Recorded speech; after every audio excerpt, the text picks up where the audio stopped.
Magandang gabi! Itong malunggay is good for sleep. Kaya, ngayon ay 10:15 o 10:20. Kaya, itry natin. So, ito. Actually, kanina ko pa din siya iniinom.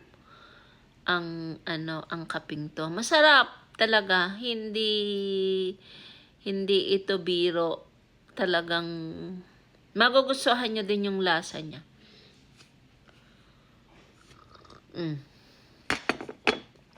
Ang sarap inumin. Lalo na pagkakain. Kasi, syempre, yung aftertaste ng kinain mo, mawawash out. Pag uminom ka nitong malunggay, actually, isa lang to sa mga flavors. Maganda ito sa pampaantok at pagtulog. Mahimbing actually ang tulog mo. Kaya tinitake ko din. May isa pa rin akong tinitake, yung ito, mangosteen. Maganda din to. Ito. Yan. Kaya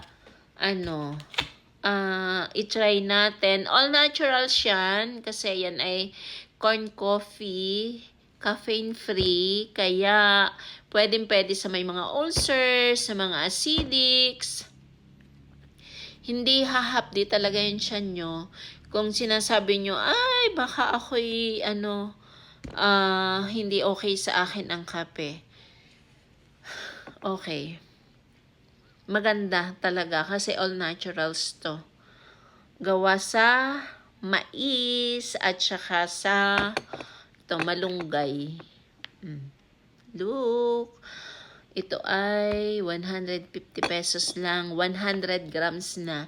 Makakagawa ka na ng 20 to 30 cups of coffee na araw-araw mong iinumin para makita mo yung result, syempre.